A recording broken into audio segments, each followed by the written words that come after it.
can I have another wine? You're listening to the Giggle Gang Podcast. I don't know what I'm talking about. If you want it, just come get it. A Giggle Gang Podcast. Just be myself.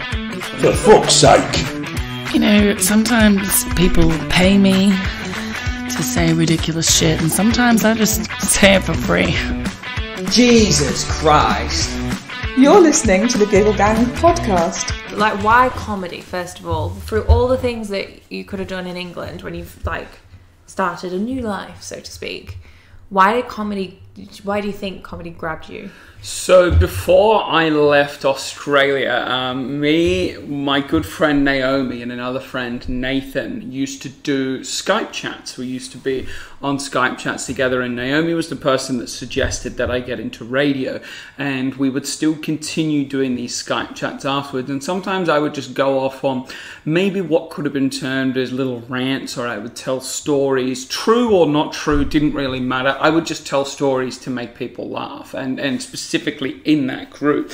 And then Nathan, I believe, was like, oh, there's an open mic comedy night. Do you want to go and watch it? And I was like, okay, let's go and watch it. So we went to, at the time, I think there was maybe 2 or 3, maybe monthly there might have been 4 like accessible comedy nights in Brisbane. Now I know there's an awful lot more, but at the time there wasn't that many. So we went to one that was sort of the closest to where we live, and we watched it, and to be honest with you, it was dog shit. Like, it was fucking terrible.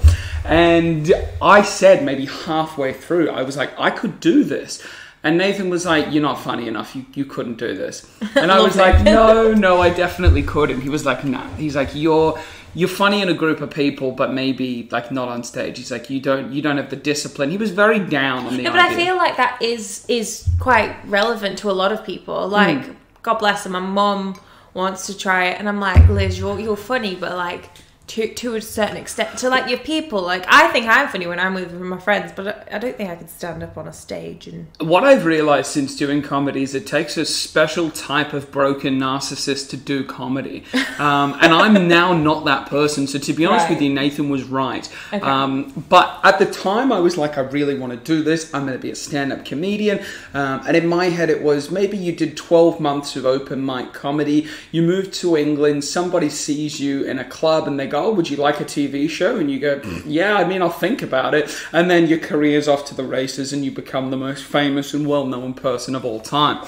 That was sort of my view of it. Now, I did a set in Australia. It was very bad. My main material was about gift cards. No way! I did not know you did stand-up. I did one set. Wow. And I didn't even count it as my first set because there was no audience there. There were 2 guys eating a meal that didn't know that comedy was going to happen. They didn't speak, laugh, or anything. Like, to be fair, it could have been worse. They could have been loud and having a conversation, but they just sat quietly. They ate their pub meal. They did not laugh. Not at me, not at anybody. No one got any laugh. The comedians that were there were such misfits. Like this guy had driven maybe like 2 hours to do the gig. He got on stage and he didn't have a punchline. And he was like, oh, I've been doing this for like 18 months. And I was like, I look at me after doing it for 18 months and I was like, fuck me, that guy's deluded. Like, to drive 2 hours and been doing it for 18 months and still be that shit. So I was like, I'm going to be, in my head, I was like, first gig, I did okay. I had a few titters from the comedians. Looking back at the material, it was terrible. And I speak now like I'm this big famous comic.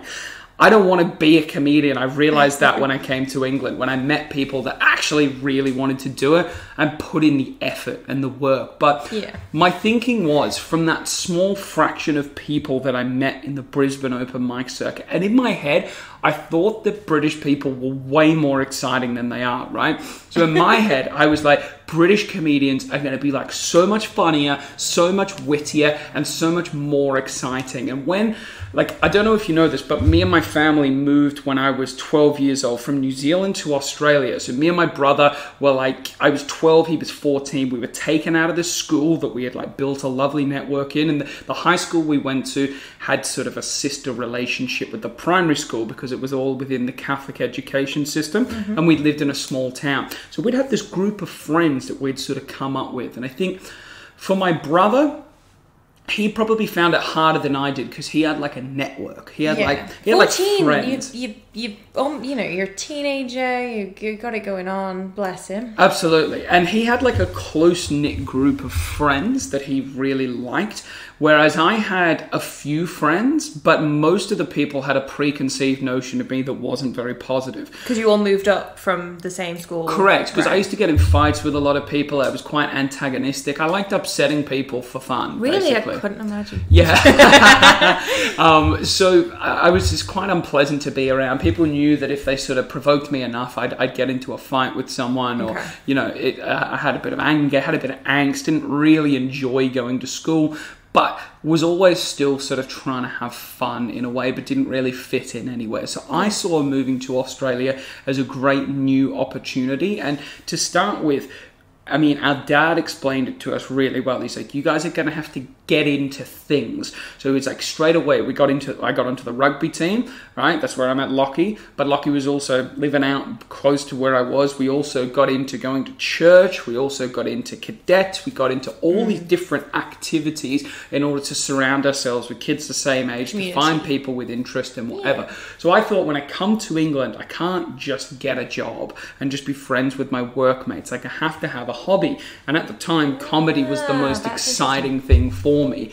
So I thought, where's a place that I can go where it's gonna... And I did try boxing beforehand. So when I first got here, I came to Manchester on the 11th of January 2018, and I signed up to do a charity boxing event in April and started the training around Australia Day, around the 25th, 26th of January. So I'd only been here a couple of weeks, and I thought, I'll get into a boxing gym, I'll do this progress with all these people that like martial arts the same as I do. Once I've done my boxing fight, then I can get into comedy. And I'd written out a list of things that I was going to do that year, and boxing and comedy were one of them. I did the boxing training, but you had to sell 10 tickets in order to do the boxing. Tickets were 30 quid. Oof. And I didn't have 10 friends. I didn't even have 2 friends, because that weekend Danny and Cam had chosen to go to Switzerland, not because they knew my boxing was, just because they happened to be in Switzerland that weekend. Yeah. So I knew nobody in Manchester, and I didn't... Did I have a job? No, I don't think I had a job, or I may have only just got a job somewhere.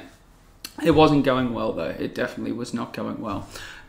So I was like, I don't have any friends. No one wants to come see me. And the guy was like, you going to sell the tickets? He's like, you can buy them yourself. And I literally thought about paying 300 quid to box like this lawyer from Salford that I'd been training with. And me and him got on quite well, but like there was no friendship being built outside of it. And I was like, fuck it. And then I signed up to do comedy. So that never happened? The boxing fight never happened. No, I did the 8 weeks of training, and in the final week, they were like, you haven't sold the tickets. And I was like, well, I don't know anyone. I was like, I can't sell the tickets. He's like, well, you can't fight. I was like, but I've done the training. He was like, well, this doesn't work like that. He's like, okay, so what did you move on at? But I raised like £80 for cancer research, so I did the fundraising. There was no one there to watch me because I didn't know anybody. And everyone I knew, like I made a mistake, everyone I knew was already within the boxing thing. Yeah. Right. So that was a bit unfortunate.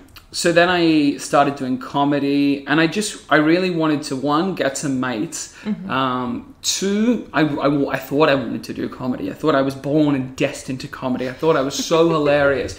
And I had quite a tumultuous start in terms of my material. It was quite vulgar, disgusting, very misogynistic. I got the nickname Misogynistic Matty. Wow. I didn't know you way back then, and when people said it to me at the time, I was just like, no. Like, my Matthew? No way. Because like, it's totally disjoint to what... So was there any thought behind it, or was it literally just how you wanted to... I just didn't like women. Wow. No, seriously. Yeah, I didn't like them. They hadn't been kind to me.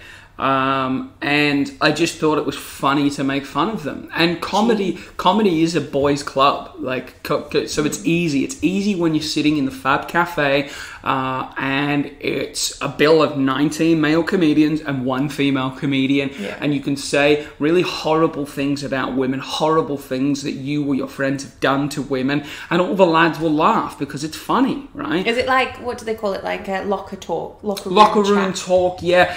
Someone described it perfectly. I can't remember what it was. It became a misogynistic echo chamber, right? Wow. Where everyone in there would sort of say the same jokes about sort of wanking or fingering or whatever it was. And everyone in there would sort of just titter and laugh because we all like the same stupid shit. But anyone walking in from outside into that environment was just like, what the fuck is going on? And we scared off a lot of like prospective female comedians and female audience members as well. And it was only maybe January this year when I did the Atmosphere bar at Salford and I met this woman. And she goes, I've seen you before at the Fab Cafe maybe 2 years ago. And she goes, you were horribly misogynistic and I absolutely hated you. I thought you were a horrible person. And when I saw you were on this lineup tonight, she goes, I almost didn't come. Whoa. And then she was like, and to see how you are now, like to meet you, like offstage, she's like, I can't believe that you were the same person. I was like, yeah, me too. Like, I was like, maybe you're the last of the people that hated me. And a lot of comedians didn't like me when I started. So, you know, so much for a fresh start and, you know, making some friends because I got in with a pretty select group of very sad and lonely people to begin with. That's so interesting because now we know quite like a nice amount of female comics, and it is just crazy to imagine that. So how do you think you've managed to in some way move on and be more inclusive in your lineups of previous? Like I've noticed a lot of like, I don't even know if you do this on purpose, but LGBTQ plus community, like there's more diversity in my mind in the comedy circuit, like on the levels that we know it as, than what you're describing. Yeah, I hate the idea of feeling like you have to include someone because of, in brackets, who they are. So whether they're BAME, whether they're gay, whether they're trans, if it's sexuality, skin color, whatever it is, I will never ever look at somebody and include them in anything or pretend to like them, pretend to be their friend or anything because of who they are. Like, because of their characteristics or, you know, societal views. This whole idea of, we have to have a lineup with a woman. Yeah. If I don't have a woman on the lineup, I couldn't give a flying fuck. If I have a whole lineup of women, I couldn't give a flying fuck. As long as they're funny. If you're funny, you'll come back. If you're not funny, you will not come back. Wow. Okay. But it's as simple as that. Interesting way to look at it. And that's the way that it should be. Like the idea, and I think it's so cheap to say. For example, the latest Star Wars film where the two main characters were a black male and a female, right? And for people to say, they only got those roles because it's a girl, because they needed a girl and they needed a black lead character. Do you know what I mean? And to cheapen, I don't even know who the fuck those actors are, right? But to Daisy Ridley and what's his name? His name's not fucking important. Okay, his name's not important, but the fact is to cheapen those actors, right, to the point that they only got the role because they're black. They're filling a diversity quota, and maybe there is a diversity quota, right? Maybe there is. Maybe it's a case of there hasn't been these opportunities for minority groups. Yeah, I think it's acting. Hopefully a sign of the times. Like the optimist in me is like, hopefully they, you know. But can they act? Can they do the role? Yeah, are they funny? Yeah, are they talented? I've really fallen out at the start. I don't want to say that on, like, you know, being recorded, but I have not watched the new Star Wars. But it's like that was quite a common thing. Important. You know? She only got the role because she's a woman, or she only got the role because she's Asian, or because she's black, or whatever. It's so really reductionist. It's really bad. You know, he really only got the bad. role because he's trans, or whatever. Or we've got to have a trans person on the lineup. We don't have to have a fucking trans person on the lineup. At no point do you ever have to have a certain group included. But there's some fucking hilarious trans comedians, and there's some fucking shit ones, and it doesn't matter whether or not they're trans or not trans, or gay or straight. There's some straight people that are not funny. There's some gay people that are not funny. It doesn't fucking matter. So anyway, let's try and move away from comedy though, because it just gets me wound up to no end. Because really, I didn't tell. But I think it's nice. It's interesting, and maybe people don't see this part of you, but I've seen you look at your lineup, and I've been like, that's a lot of people who are, you know, of this, and you just don't register it. So I thought it was interesting. No. But so with terms of like going away from comedy, then let's bring it back. Can I just say though, just on those comments, yeah, sure. I'm not a massive big shot promoter. I'm not a massive big shot comedian. Yeah. Right? I do what I do within the small remit that I have access to. It's not something that's going to be the be-all and end-all of my existence. And I don't think, qualified or put in the hours enough to speak and tell other people how to run their lineups. My opinions are purely based on gigs that I'm going to do. If you choose to have a diversity quota, if that's the way you want to operate, be my fucking guest. Yeah. But I'm never going to beg you to be on your lineup. I don't want to be a fucking comedian. And point is over.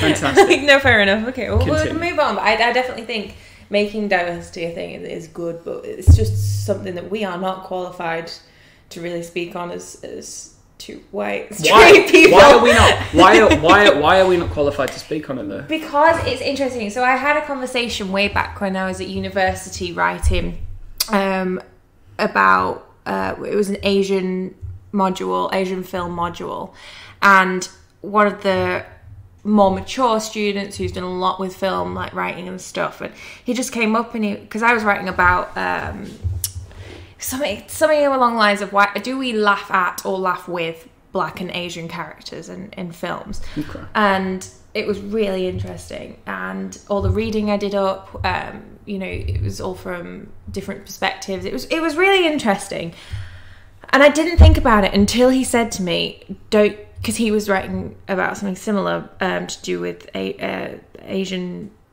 films. He was like, don't you feel like an imposter? And I was like, whoa. Imposter where? In the sense of, we are talking about someone else's cultural heritage, someone else's different people coming from different backgrounds to us.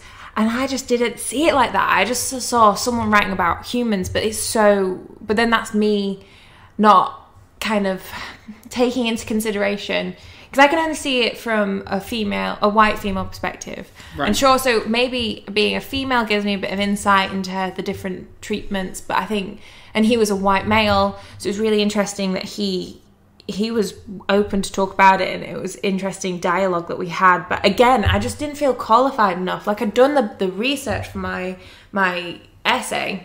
Don't you think the phrase "tend to the parts of the garden that you can touch," right, applies to that as well, in the sense of, you can present the facts, right? You can present the research and the readings. You don't need you don't need to be a part of Black culture. You don't need to understand Asian culture in order to outlay what your feeling is on it.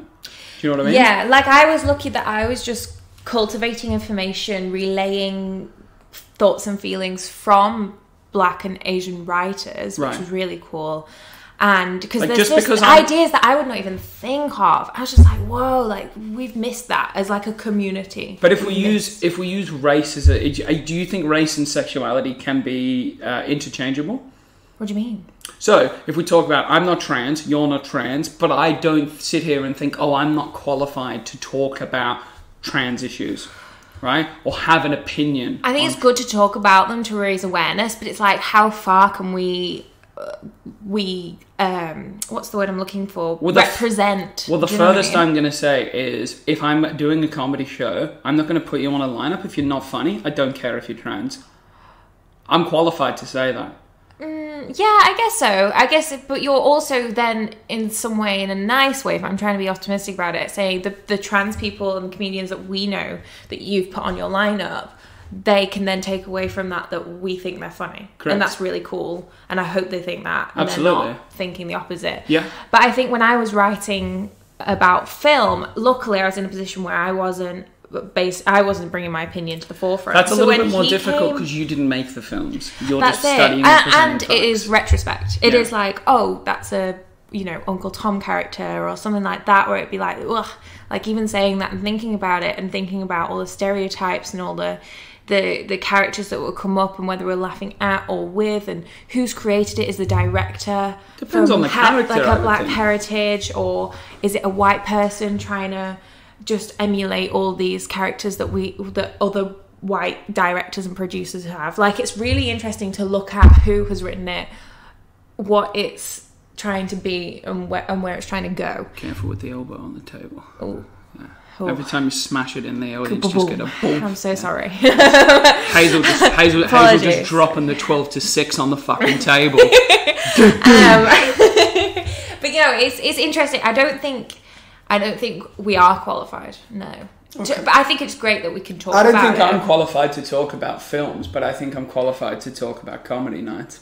Yeah, to an extent though. You got to humble yourself. You got to be like, so I can talk about films. I can only talk about the films I've watched, or I can only talk about the films I've read about. I've not watched any films. I don't know. I know you do. You have though. You just don't remember them, and that boggles my mind. Films are so fucking boring. Like, no, they're literally my life. Shut up. Anyway, but speaking of life, I'm really interested, especially because you're my partner. But I'm always, as you know, an RE teacher, obsessed with what people believe about, and so I just couldn't help myself and not ask you about, especially because luckily I came from a background that was not really influenced. Like I could believe in whatever I wanted to believe. Okay. And you've mentioned that you came and you were part of those Christian communities, yet you sit here before me and I've not heard you pray, or I don't think you'd I would not in my head be like, oh yeah, he's a Christian or whatever. So I was just intrigued. What's your take? I did speak about this briefly when Hannah Jones was on the podcast, because Hannah was really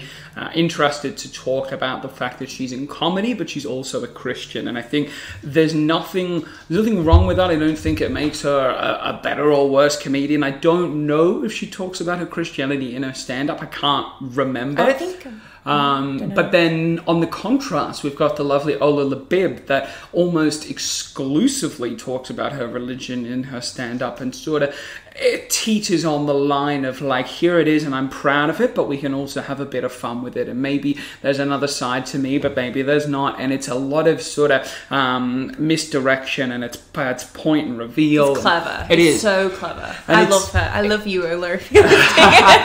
But I think for me, in terms of religion, so I grew up in a Christian home. I got my first Bible when I was 4 years old, a children's Bible, picture heavy, which is what I liked. Very dyslexic, don't like reading, but a picture heavy Bible. I used to go to children's church every Sunday, so we went to a church called Elam Christian Church in Whangarei. Ciao. And then Elam changed to Equip. Equip became the big brand, and it was a mega church. Yeah. Right. They changed the brand, and it became a mega church, right? It became, they were in this huge upstairs warehouse that used to be a t-shirt factory or a clothing factory, right? And it was all gutted out. So there was offices it was a factory, and then a big factory floor and a big downstairs warehouse area, all empty, carpeted, pictures up on the wall. Is it tinny on the outside too? Because that boggles my mind about mega churches. Because growing up in England, I hope you've seen some of our beautiful abbeys and all our amazing churches there. No, so, this was an old clothing warehouse factory turned into a church. And to get into the door, there was a big roller door. You had to use a chain to roll the doors up to get in. That's just a throw. That reminds me of my days working in retail. I just don't want to go into. It was insane. Crazy. So I was involved in the children's ministry at Equip. So I would lead. How involved? I would plan lessons for the kids, have my printouts there. I would deliver a Bible study. We'd have little bits of paper, your memory verses, right? So you would give each child a memory verse, and then next week, if you could remember the memory verse from the week before without the piece of paper, you'd get chocolate or lollies or whatever. So it was an idea for you to remember verses of the Bible. So I would pick out what the memory verse is, print it all off. Then we had sheets, we had work equipment that we would work through, a proper Christian curriculum, right? So I was big into it. I cannot believe you were teaching RE before I was. That's hectic. And I was 11, and I was teaching to 5 and 6 year olds. That's right? great. And did you love it? I feel like you very. I loved it for the responsibility, right? Mm-hmm. I loved having a purpose, and still to this day, as you know, I like it. What I'm struggling with now, when we're on lockdown and I have nowhere to be, I have no one expecting anything of me. No one wants me to do anything for them. So I'm almost forcing myself to do things. I told your mum I'm going to find her a couch, just because I'm that bored. She doesn't even want one. She doesn't even want one. but I'll find her. Yeah, you've definitely been finding jobs for yourself. Absolutely. So church gave you the job. So when we got to Australia, again, like the comedy scene, I viewed church as an opportunity to meet people, make friends, and sort of involve myself within a community, within a local area. So we looked to the church to find our friends initially, and I liked it for that. And I was doing dance classes at the church. I learned the drums through the church. I tried to learn the piano through the church. So it was like it was my place. But when I stopped being a child and I stopped doing the fun stuff, like what age yeah, would you say? 15, Okay. 16. Like church stops being fun at that point because you're not involved in the children's ministry anymore. You have to sit in the big large room with all the other fucking idiots, right? And listen to this boring guy on stage talk about how terrible you've all been all week, and the only way that you can get life better is to give us some cash and Jesus will take care of you. And I get an amen. Woo! And like I just looked at it like I was getting to know a lot of the adults in the church because I was trying to move myself away from the children's ministry into that. And I found talking to people my own age quite a bore, to be fair, because they were just, I thought everyone else was quite stupid and I was an awful lot more intelligent than everyone else there. So I thought, why would I waste time talking to other 15 and 16 year olds that don't quite know what's going on in their head? Why don't I speak to adults? So I was friends with a lot of adults in the church. And what I found was these people, who they were Monday through Saturday, was just like a normal, regular, everyday person, right? They would drink during the week, they would smoke. I've known people to cheat on their wives, they would do all sorts of stuff that on Sunday, if we admitted to that in the church, oh Lord, it would be public outcry, right? But on Sunday, we come in and we're the holiest person of the week. We're praying for everyone else. We're doing all this, like we're doing this fake interpretive dance of what we think it means to be a Christian, right? We're handing over our money and that makes life all fucking good. Okay. And what I saw was just the most empty relationship with these people and everyone else around them. And I really started to resent it, right? And I thought it was just my parents' church. So I said to mum and dad, I was like, I'm gonna go and find my own church, my own people, and I'm gonna build up something else. Did you tell them why you wanted to move away from their church? I think they knew that there wasn't a lot of young people. So there was me, there was a girl called Shanae, there was a girl that was dating my brother, and then there was my brother, and then her younger sister, and there was two twins. And that was about it of like my age group. So there wasn't that big of a group to choose from anyway. Okay. Our church didn't have a great sort of youth ministry. So there was a lot of younger kids, and then life went on. But you didn't mention the whole, I think your friends are fake, that angle. At that time, no, because I didn't realise that was what I believed, right? At the time, I was like, I just don't like your church. I want to go hang out where there's lots of young people. And Naomi, who was my other Christian friend who I also went to school with, was going to this other church. I was like, I'm going to go to church with Naomi. Mm-hmm. So I went, and I saw the same thing when it was like, we were now getting to like 17, 18. And it was the same. These kids during the week, you'd be at the nightclub on Friday and church on Sunday morning, and it would just be like there was just this massive disconnect. And then we would go to the Bible studies, and I felt like maybe they all seemed like they were more into it than I was, but then they were also still as out of it as I was. And I was like, it just didn't quite add up to me. So then I started lying to my parents and telling them that I was going to church. And instead, I would go and pick up Nathan, who was a good friend of mine, who told me I'd never make it in comedy. Thank you, Nathan.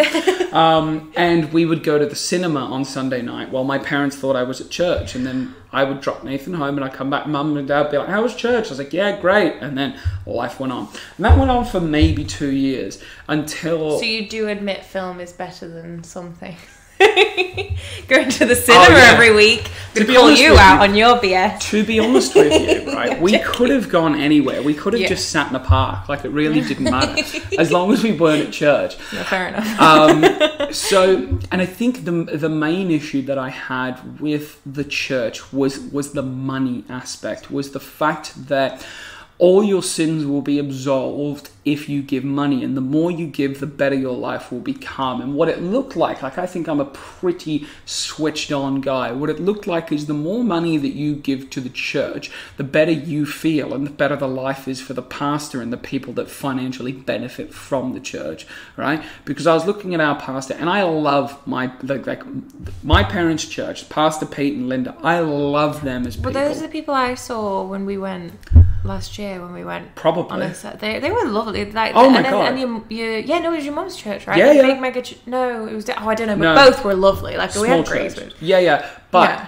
Wonderful. Oh yeah, we went to Emma's church. We went to both. That was a huge church. Yeah. That blew my mind. First mega church I've ever been to. You've not. That's not even a mega. Just you wait. Oh, just you wait. Can't wait. We'll go to some mega churches. Great. But those people, they're all such nice, lovely people, and in their mind and for their world, they are doing God's work. They are really helping people, right? They are getting people who have no one else out of dark places, right? They are giving people And they're a doing purpose. charity. They're doing charity. Right.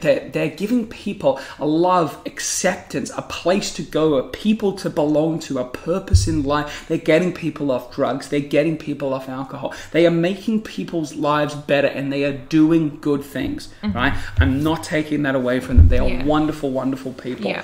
I just feel like they are doing nothing for me. Okay. And it's as simple as that. And I Right. don't feel like... So what those people are doing, they do for God, right? And that's fantastic, right? In my head, those people are probably nice enough that if you paid them all that money, right, they would probably do those nice things anyway, even if God didn't exist, because they're that way out. They're Interesting. nice. They want to do things. Absolutely, Yeah, they're for sure. lovely Yeah. people. There are these poisonous preachers, these televangelists, these people that get on TV and they don't have any connection with their community, but it's all about the cash, right? If you invest today, God will give you back tenfold, right? $100 today is $1,000 tomorrow. It's all money driven, and it is the most poisonous, toxic way to take religion that does so many good things for so many good people and absolutely muddy the waters and poison it for people. And this is why people don't trust churches and don't trust preachers, right? I'll take you, if you tell me you're a preacher or you tell me you're whatever, I'll take you on who you are at the biscuit. Like on that podcast with Jake Breezy, if you take all the fame, all the title and everything away, how does that person behave? What is the real crux of them? If you strip away their clothes, their house, their title, their church and everything, are they a good person? And I've met some pastors that are not good people, right? They're just bad. They're money driven. They don't really care about the community. They get on stage, they give a nice sermon, and they're off home. And so you've never, going back to when you were younger, you never really wanted to then pursue it as a career, well, not a career, but like, for lack of a better term, that angle where you're older and you want to preach and help and do sermons like you used to for the kids? No, not really. So I was involved a little bit in the youth group because Nick, my brother, became a leader within the smaller church that we went to in Australia, became a leader, and I was sort of a leadership figure there. But I think I was a leadership figure there not because I thought I was a great leader, but because they had no one else. And did you believe? Like, and do you believe? Like, what's your belief? I believed in the feeling. So there was most definitely a feeling when you're at the front of church and you've got your arms up and you're surrendering to the God and you're 100% there. There definitely is a feeling. I think it's worth mentioning the churches you went to were Pentecostal. Yeah, Pentecostal so Christian. You get at the front, it's give a your lot heart to the different Lord, you to- fall over, slain in the Spirit, all that jazz. Speaking in tongues is probably the most extreme form of Christianity. That spiritual element, yeah. Absolutely. And there definitely was a feeling that you would get, and I did enjoy the feeling, but not enough to stay, if that makes sense. But when you say, did I believe? Yeah, I definitely believed. I believed The Holy Spirit, like, oh yeah, was there with absolutely. you? Absolutely. I Interesting. believed right up until the point I didn't believe anymore. Oh. And it sounds so contradictory from me that my beliefs changed based on other people's behavior, because as you probably know now, I don't really make any of my decisions based on other people's behavior. It's true. But it was a case of I felt like what I was looking for, the church couldn't give me. Okay. What was it that you were looking for, do you reckon? Because I feel like they gave you a lot of community and stuff like the I was looking for genuine community. Okay. Yeah. And did you ever find that? I did in a way. I did when I started working. I started working for an energy company, and there was a small call center group there, and there was maybe a group of about 10 of us, and every Friday we would go to a pub, we would drink together, we would go back to someone's house, we would sit on the balconies, we would drink, we would chat, and it was so organic and so nice. And then I moved to a different call center, a larger company, and again, the community just continued to grow. And I think I'm not going to say at the electricity company that I was the one that brought out the community, but I definitely at Compare the Market was the one that encouraged anybody that was new. Because at work all day, you're just on the phone, you know, you're doing your fucking job, right? And I would say to people, I was like, in here, in this office is not where the connections are made. I was like, it's out there, all right? And if you want to get on in this place, the reason I stayed at that job longer than I've ever stayed anywhere else is because it was the perfect job for making friends, growing a community, and we had a group of 20, 30 people every week that we would go out with, and then I would be with those people all weekend, and some of those people are still my friends now. Like building those friends for life. I have nobody like that through the church. That's hectic to me, though. Because really... I felt as though the people through the church, and as nice as they are, right? They are nice people. I don't think I like nice people. I think nice people are being disingenuous, and I've said this to you before. Oh, I hate it when you say this. Right? It grinds my gears. But you personally are sort of the nicest person that I don't think. I think sometimes you definitely like you're just doing it for the fun of it, right? It's nice to be nice. Yeah, but I just like it feels better, at least to me. I don't know. But I just don't trust it. So anyone okay. that's too nice or too sort of kind, giving and loving is just I feel put off by it. But there is no selfless good deed. I also believe in that. Like you have to, like the thrill of being nice. Like, do you not relate? Oh no, I get the thrill of being nice, but I'm I'm nice on my own terms, and they're terms they're terms and conditions that seem to fucking sway with the wind.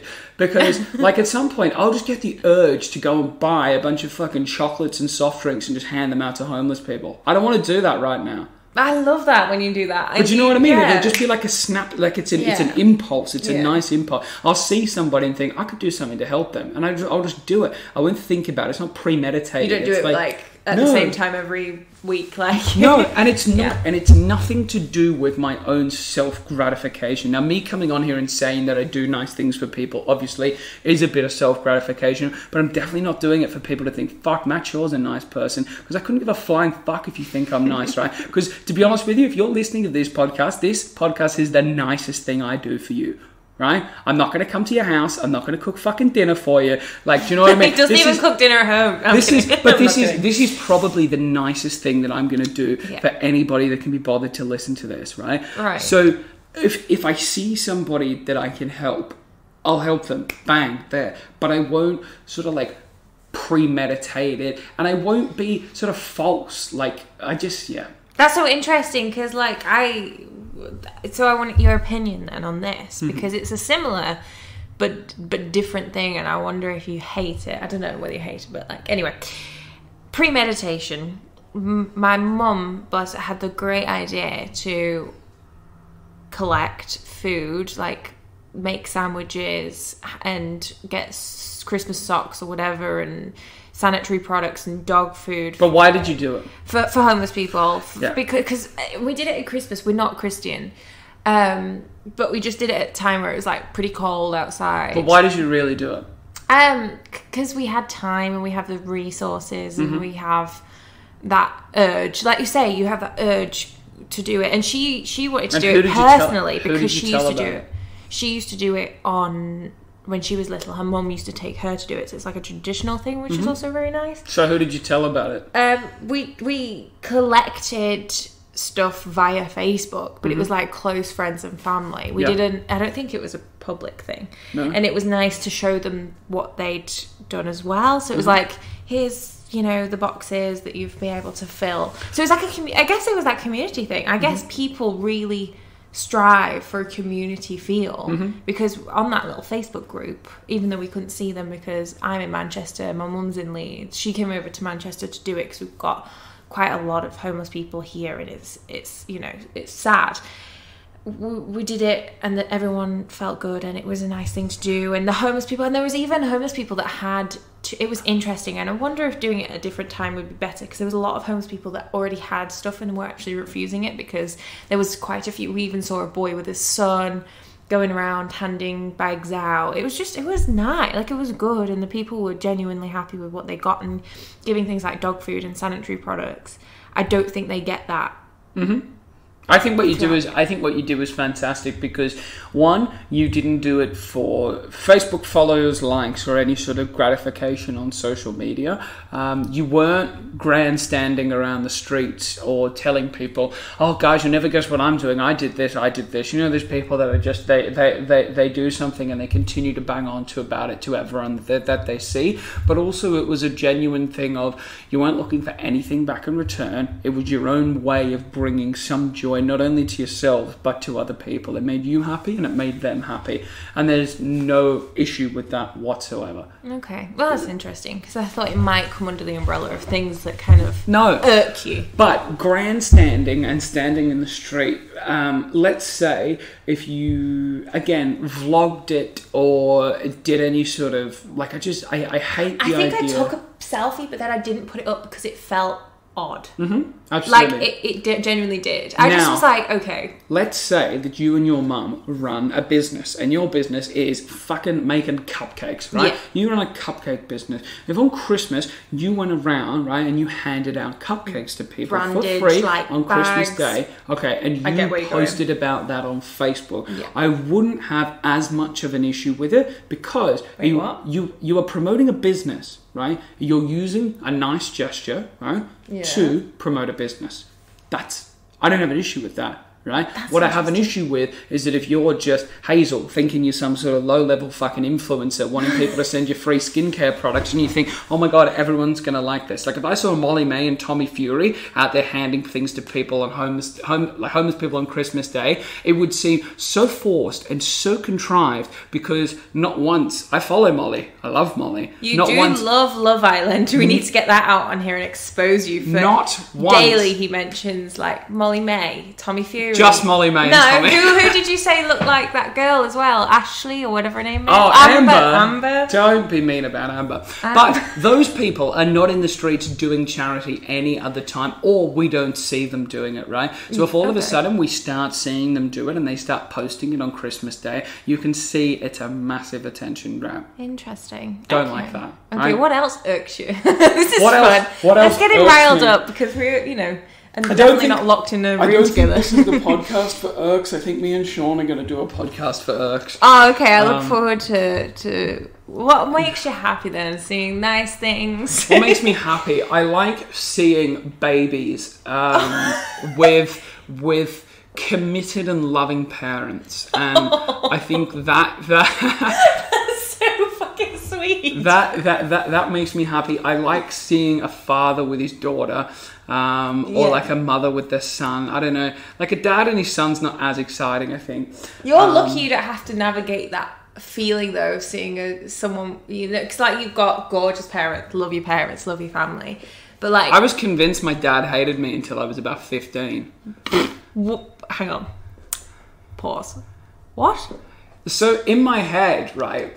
his approach to life and discipline, where you got nowhere, you got nothing for free, right? There was never a free ride. You did not get something just because you breathed, right? You got something because you worked for it, right? And if you make mistakes, you face consequences. And there was a strong culture of hard work and discipline, right? So do the right thing, be rewarded. Work hard, be rewarded. Do the wrong thing, face the consequences.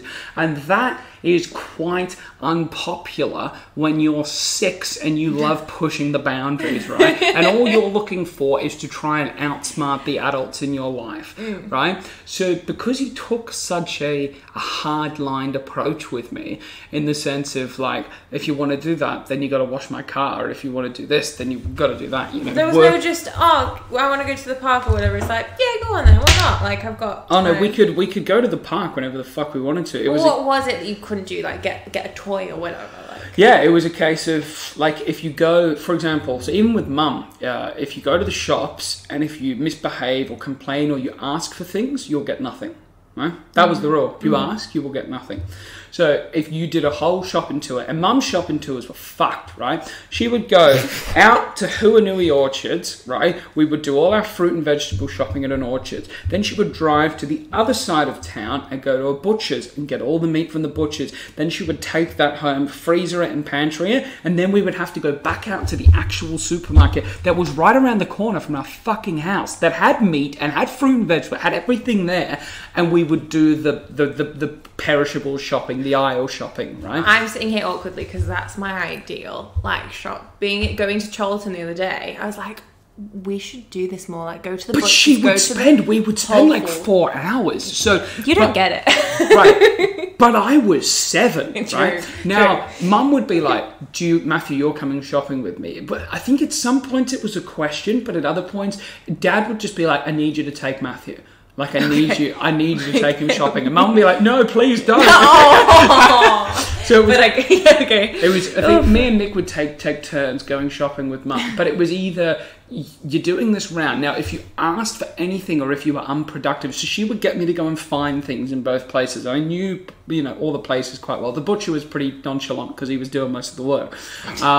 But especially the orchards, I need you to get 9 potatoes. Okay, so I'd go and get the potatoes, bring them back, and she'd just be doing her own thing. And if we did that correctly, we'd get to the end and we'd get either like an ice cream or a drink, or there was like a children's book. I don't know if do you guys have K-Zone here? Or like a kid's book that would usually have like a toy or something? Oh yeah, there's for sure magazines like that. Yeah, for sure. Yeah, but like small magazines, like for kids. Yeah, right, okay. Yeah, you get free toy. Yeah. So it was basically like you might get one of those. But that was fucking rare. That was rare. More than anything, it would be like an ice block or like a chocolate bar or something. But that was if you were good for like 4 hours and you had to be like genuinely helpful. Was there any time you just thought from the off, you were like, I'm going to cause havoc? Oh, most, yeah. Most times? Jeez. Majority. I think, to be honest with you, I was convinced that she wasn't, like, we weren't going to get anything. So it was a whole case of, like, if you ask, you'll get nothing. And I was like, well, I'm probably going to get nothing anyway. So might as well just, cause havoc. And then I think it was the day that Nick came home and she'd gotten Nick something cool that I wanted.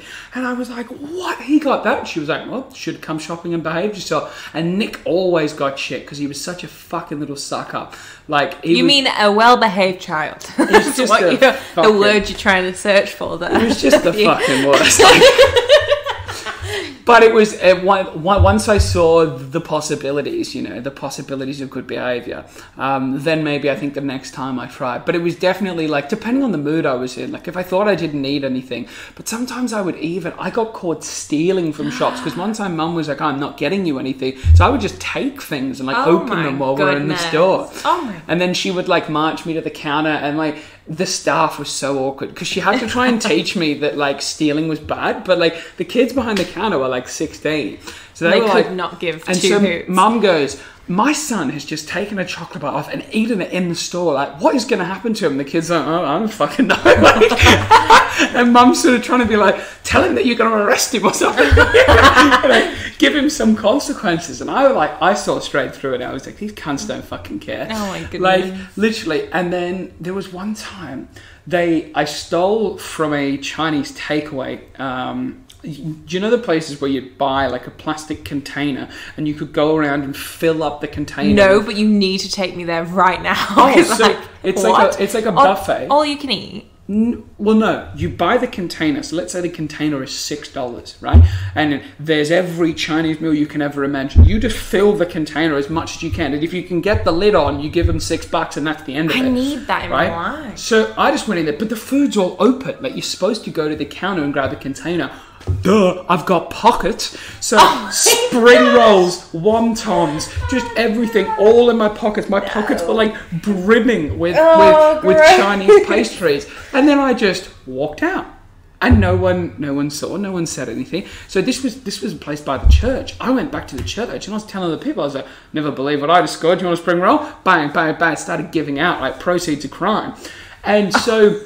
At least you're like a kind of a Robin Hood kind of... A little bit. Well, Hazel, I had so many fucking spring rolls, like I could not eat them myself. Like I would have been sick. I probably had close to 20 like wonton spring rolls and vegetable samosas, right? Like... And no one saw you? Well, they probably did, but they just... I don't know. I don't even think I was being secretive about it, to be fair. Like, I wasn't like a master thief. I was maybe 9. So anyway, a parent of somebody came up to me and said, did you give so-and-so a spring roll? I said, yeah, would you like one? Pulled one out of my pocket and they go, where did you get that? And I said, oh, the Chinese up there. So then that fucking dickhead parent went and ratted on me to my mum. And so mum had to walk me back down there and was like, my son stole it. And the woman goes, no, it's fine. And mum was like, no, we have to pay. And she was like, no, it's okay, it's fine. Oh, and she was like, and then so she got me to wait outside, right? Mum was like, go outside, I'll talk to the lady. She's like, I'm going to have to sort this out. She's obviously said to the woman, you need to tell him that he's banned from here and that he's going to have $5 taken out of his pocket money, right? So I come back in and the woman's completely changed her tune. Ooh, was she a good actress? She goes, what you did was very bad. You cannot come back here. You have to pay $5. And mum's like, $5? Wow. And I was like, oh, no, not $5. I start crying. And then the woman flips. She goes, oh, no, it's okay. It's okay. And mum's there like with the $5 trying to get her to take it. And I was like crying and everything. I can't remember. I definitely lost the $5. I can't remember if the woman took it, but definitely I lost it. What a lovely lady. It was hilarious. And I went back in there again. Like we went to New Zealand when I was 19. And I went back in there and I looked around and I was like, I remember when I fleeced this place. Like, oh my goodness. But you didn't just stop there as a child, did you, Matty Shaw? What else did I steal? Chocolate bars and... Yeah. Oh my goodness. He's like, tell me something I didn't steal. Can you like list them off? There used to be chocolate croissants in Countdown. You know when you go to the bakery and you can just pick your own and put it in a bag? Just pick your own, put it in a bag and walk out. Oh my goodness. It was easy as that, man. I love how everyone else is like, 1 add 1 is 3 and you're like, got 2 even, oh my goodness. 1 add 1 is 2 and you're like, I'll just take that 2. I'll just take it. Like, I was stealing so prolifically in New Zealand mainly because I was so young and I knew that I couldn't get in trouble. Yeah. And then my parents... Did you ever... Sorry to interrupt, but did you ever steal from Woolies? No. Pick and mix? No. When it was in England, that was the only thing I ever took. Because everyone was like, you can still pick and mix from Woolies. I feel like... But then I got like a lot of guilt from myself when they went bankrupt over here. And I was like, wait. That was you. That was me. It was Hazel Watson, everyone. It was all her fault. No, I stopped my illegal ways when I got to Australia because my parents told me, I used to get in a lot of fights in New Zealand, right? My parents told me the rules are different in Australia. If you hit somebody, doesn't matter how old you are, you can be tried as a criminal. Like it's a criminal offence to hit people. And I was like, but I'm just a kid. And they were like, it doesn't matter. You can't hit people. Are they like true? Is that true? Or is this like a Well, to be fair, it's a criminal offence in New Zealand, but nothing ever fucking happened there. Oh my God. Like, I remember punching this kid's head. Like, I punched this kid's head, like, through a whiteboard to the point where there was, like, a huge dent in the whiteboard. I fucked this kid up, right? You know what I got? I got a cup of Milo and a biscuit and told to calm down. They sat me in a room with, like, a bunch of fucking cream biscuits and a Milo, and that kid had to fucking go to the nurse, the medic or whatever, have, like, ice packs on his head, called his parents, like... I fucked that kid up. Oh my God, stop saying that. It was hilarious. Oh. And then like I came home, like they called my parents and mum's like, what are you thinking? Like, you know, how could you do that? And I was like, it worked out pretty well. I was like, I got a Milo and some biscuits, and then my parents had to like ring the school and be like, you need to discipline him when he hits kids. Like they were at their wits' end. They were loving it. So it was good. But then they convinced me. But that didn't really work because I was at Wellington Point, which was my second high school, the last one I went to in Australia. I had been there maybe 2 weeks. and some kid just said something about my mum. He didn't even know my mum. I don't know why. I was just in a bad mood. And I got up. I picked up my chair, I smashed my chair over his face, and then got on top of him and just laid into him, right? Oh, and the maths teacher was called Miss Carr, and she was quite a small woman, about the same size as your mum, right? Small. Do you know what I mean? But not a big woman, and I was maybe as big as, no, maybe not. I was 14. I was quite a lot bigger. You're a person then, yeah, for sure. I was quite a lot bigger than the teacher. And she ended up like getting me with my hands behind my head, getting me off him, and was like, "This will not happen in my classroom." Picked us both up, right, and marched us both to the principal's office. We both got an internal suspension. That was the first time ever I had gotten in trouble for fighting. Ever. And I was fighting on an almost weekly basis in New Zealand. Goodness. And I had never got in trouble for belting someone. And that internal suspension, I think it was only a day. It might have been a day or 2 days. But that was the first time I had real punishment. And the head teacher there, Mr. Spence, was like, if you ever do this behaviour ever again, I will call the police. And then I was like, oh fuck, like someone that's not my parents is threatening to call the police. And they did on other kids. Like I know other kids where the police were called and people were charged with assaults because, you know, you can't, like, I like that though. I don't know if we can do that here.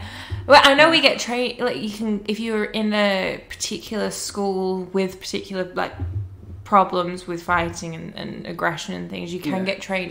My uncle's trained how to disarm, like dismantle a child, like in a safe, very secure, very. I think Rob or Kevin Berry, both Rob Mitchell and Kevin Berry are teachers, and one of them has had that sort of decompressive hand-to-hand training where you're supposed to get them and just get them into a point of submission to calm, for sure. Yeah. But it's mainly male teachers that they'll do that with. It's not. That makes sense because that's my uncle. Like he's really, and he's such a timid guy. He is literally the nicest. You know Uncle Clive? Absolutely. He's so sweet. He would like take you out, but in a nice way, in a calmed, controlled way. And now I think what shifted my attitude towards violence and aggression was becoming a fan of UFC and becoming a fan of fighting, and then realizing the dire consequences of, because the whole time I would be, in inverted commas, fighting in school. I was a child fighting with other children and no one knew how to fight. Right. So no one really got hurt, but almost everyone could have got hurt because no one knew what the fuck was going on. Like, we were punching people, like, clean in the face. We were smashing people's heads through windows. I had my head smashed through a window. What? Right? Yeah. But no one really knew what was going on. Like, it was the wild fucking West. If we all knew how to fight, this is why I'm a big proponent of getting kids into martial arts, because as soon as you teach somebody how to do something, they respect it. They respect its power, they respect what it does, and they also respect each other, but they also have a calmness and a sureness in themselves where you never need to resort to violence, right? Unless somebody is coming to attack you. And that doesn't really happen all that often. It's a lot of antagonizing and verbal before someone snaps. But you won't verbally antagonize someone if you know that they could hurt you. So if everyone knows that everyone else can hurt them, the best example was when we went to watch the UFC in Adelaide. We were in the smoking area, right? And there was two huge security guards, two of the biggest men I've ever seen working a door, right? And I went up to them, I was like, hey guys, how are you? Fantastic, having a bit of chit chat. And I go, this is the official like UFC after party. And the guy goes, yeah. And I said, have you had any problems? And he goes, no. And he goes, we thought we would. He's like, but we haven't. And then another one of my mates popped up and he goes, do you know why that is? The guy goes, no, not really. It's like, I expected everyone to be like way more amped up and a lot more aggressive. Sure. And Jason just looked around and you could see the t-shirts from different gyms, from different clubs, different martial arts all over Australia in this room. And he goes, everyone in this room knows that everyone else could fuck them up. And he goes, the people that can't fuck anyone up are just shit scared. He goes, but most of them, like, I wasn't sitting there being like, oh, I'm one of the guys that can fuck people up, but I was not the guy to start problem. Because you see there's like a 10th Planet group over here, and there's like a Shitasu group over here, and there's a Bochu Muay Thai group over here. And it's like, or they've all got the t-shirts on, and they've got colours, or they've got tattoos that sort of, you know, signify where they're from. And it's like, it would be like a group of bikie gangs coming together and being like, oh, okay. Bikie gang? Biker gangs. Bikies. Bikies? That's what we call them in Australia. You guys make everything sound so cute. Like, what's that rugby team that I love? The Rabbitohs. Rabbitohs? The Rabbitohs. We call them. Fuck it all. Sorry. Anyway, yeah. Bikie gang. But it's a case of when you're in a room with people that you know can fuck you up if you want to be a It's just dickhead. respect, But surely. no one was speaking. You know, in pubs where people are like yell and scream, there was none of that. So I pitched to you Conor McGregor. Okay, Explain. right. Like, didn't he throw a tantrum at a bus one time or something daft? Like, what's that about? Like, there's always an anomaly. Is that the short answer? Conor McGregor. This has become into a UFC podcast at 59 minutes in. Can't wait. Conor McGregor is a marketing genius. Okay, he sells fights. Okay, whatever fight he is in, it fucking sells. Now, it sells, one, because people want to watch him lose. Okay, it sells, two, because people want to watch him win. It sells, three, because he's one of the greatest martial artists, has the greatest understanding of all the martial arts together. Right? So not only does he have exceptional skills, people love him and people hate him, and there's an equal amount of groups on either side. So there's no such thing as bad press or whatever they say. Absolutely. Right. Now, the situation with chucking the dolly at the bus and getting crazy, he had come down and expected just to cause a row, and I think he hoped, or he didn't really know what was going to happen. He didn't think he would get as far as he was. He was at the Barclays Center in New York. He managed to get down to a loading dock in the Barclays Center with no security stopping him. Nobody stopped him, right? He got there and he didn't really know what to do, right? Yeah. He wanted Khabib to come off the bus. He was amped up. He wanted to fight, right? Not only is it a great opportunity to promote, it's also a great show of loyalty to his friend, right? There was a lot of backstory. I won't get into it. Okay. But someone had disrespected a member of his team. The guy that he wanted to fight, he eventually went on and fought Khabib and lost, but that's by the by. The dolly being thrown through the window, I think, was just a snap decision of, I can't get on the bus. He's not going to get off the bus. Like, it's just, there's too many people around. I'll just throw the dolly at the window. I don't think he thought. A guy got glass in his eye. Ray Borg's eyes are not good. Permanently damaged. Rose Namajunas has never been the same. It ruined a lot of UFC fighters. It definitely was not great for the brand of Conor McGregor. But it was fucking amazing for the UFC because they used that dolly through the window in all the promo leading up to it. Seriously? Like, all the promo was like, oh my god, the fight everyone's been waiting for. Fucking dolly through the window. Like, a shout out to the guy, what's his name? He does Anatomy of a Fighter. I think his name's Walt. It's not Walt Harris. There's a guy that does it. He shot the film. He was with Khabib inside, and he shot the film of the dolly coming through the window. He never gets credited because they're cunts. But that was a great thing. Most martial artists, I think you'll find, Donald Cerrone tells a story about Donald. Was out on the lake. He was in his boat, and a guy sort of came up, and his boat got a bit closer to Cerrone's boat. Cerrone turned off, and apparently the wake from behind his boat sprayed a bit over this guy's boat. But the guy got too close. Do you know what I mean? And when you're in boats, you need to remain apart. You know, social distancing and that. So anyway. The guy turns around and comes after Cerrone and is like abusing him from his boat and telling him that he's going to knock him out and all this jazz, right? So Cerrone's like, all right, let's go and take care of this. Pulls his boat in, guy pulls up alongside. They get onto the beach. Cerrone's like, look, man, I'm really sorry you feel that way, whatever. You did get too close to me. It was very level-headed, I right? love cowboys so much, you know. He admits he was being quite condescending to the guy, right? Because he looked at the guy and he was like, this guy's not going to do anything to me physically, right? But the guy was spouting off and he obviously had no idea who Cowboy was, right? Okay, then that makes a difference. I think he said something to him. He was demeaning him quite a lot. He was like, maybe if you learn how to control your boat, we wouldn't be here. Like this type of approach. And the guy was like, what did you just say? And sort of went to walk up on him. And Donald, very controlled, just put the front foot out and just teep kicked the guy in the chest. So just front kick and pushed him. The guy fell back on his ass, stood up and went, fuck you, got back in his boat and took off. But that was the end of it. And that was a very relaxed use of violence. But it's not a case of like, get on top and smash him. Overdo it. Absolutely, because there's no need. Like, the guy started the aggression, right? Cowboy was like, let's de-escalate the aggression, demeaned him a little bit. Guy got too aggressive, put him on his ass, guy walks away. And it's that sort of show. How did we get into this fucking chat? I don't know, but it was fun because I really do. I can get UFC is something I can get behind. Absolutely. Sorry, it was about my own violence. I think. Yeah. And getting into. So you got into boxing when you were in England, right? And then are you going to go back to martial arts? I don't know. Like, I like it. I really like it while I'm doing it. But it's the same with my other relationships with exercise, is I do it, but I get bored with it very quickly. And I feel like if I was to find, I don't think I found, and maybe it's because I haven't looked hard enough, but a community and a fellowship within a gym that keeps me coming back. Like, if there was someone texting me every time being like, you're going to be here today, I'll be like, yes. I feel like there's people needing things from me, people, wanting me to be with them.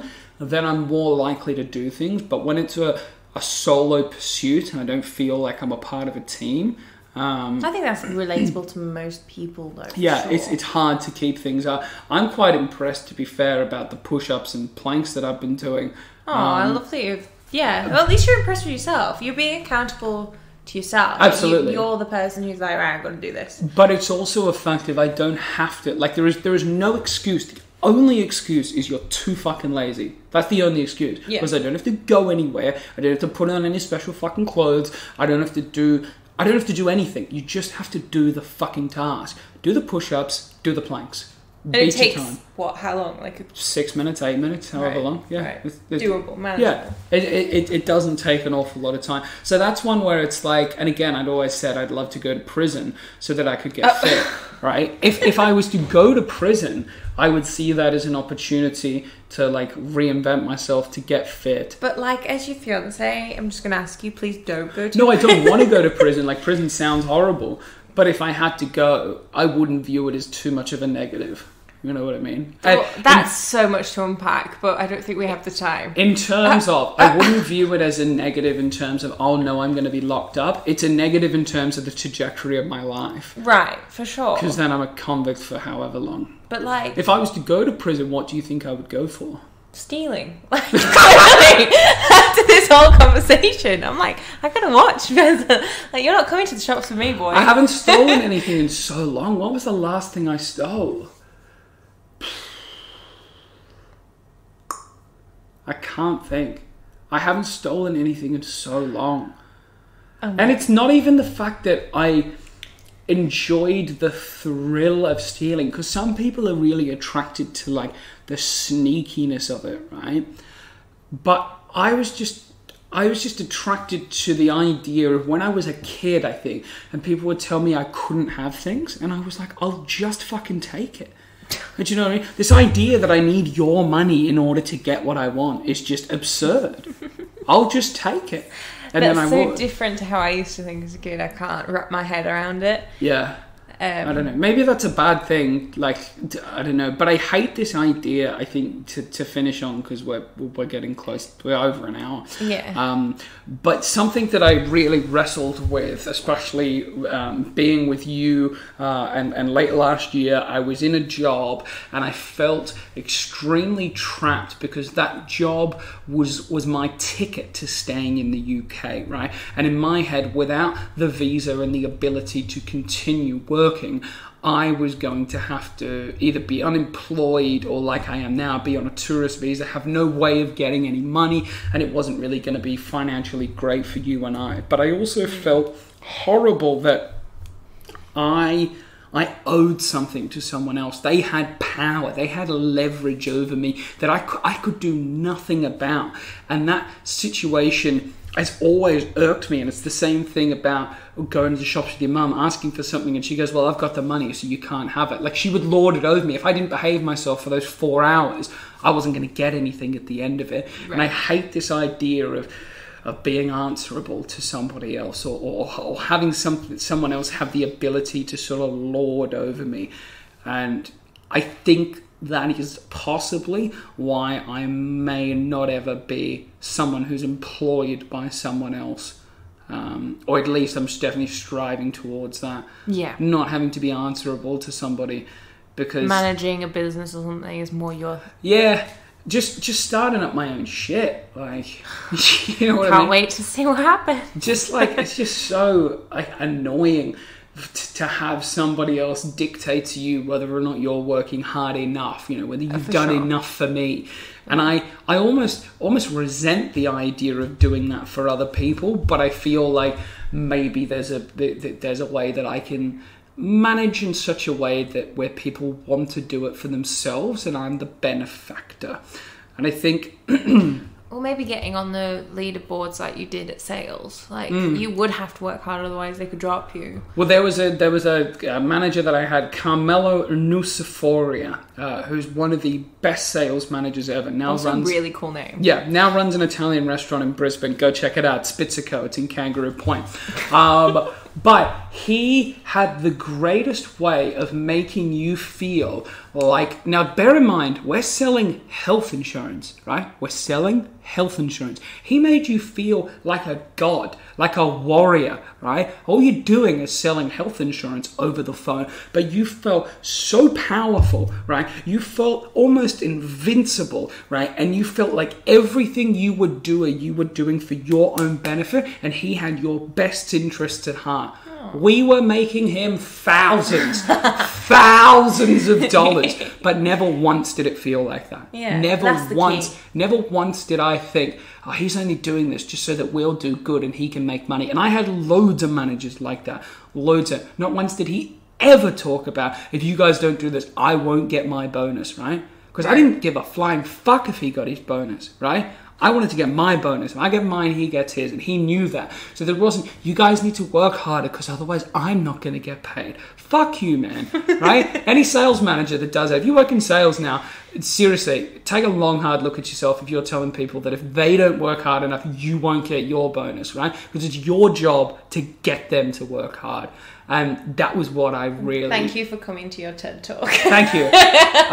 But yeah, Carmelo just made you feel fucking invincible. We would sing before we started the day. Oh my gosh, that's kind of Wolf of Wall Street too much for me though. Like, oh you my know God. that whole bang on the chest? Yeah, it was like that. It would start like a clap. And it was like, we are the Titans. And we would just get up. Fuck, everyone wanted to be in his team. It was again, sick. that community. Even when I left his team, I would still sing. Oh, cute. I was in there, man. Well, it's been lovely getting to know you a bit more. Thanks, darling. What notes have you written down?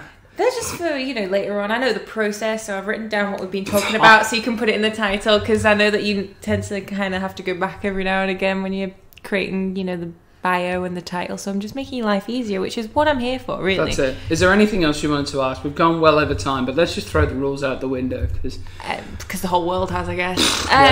Not really. Like, there's the mundane stuff about, like, what do you want for dinner? I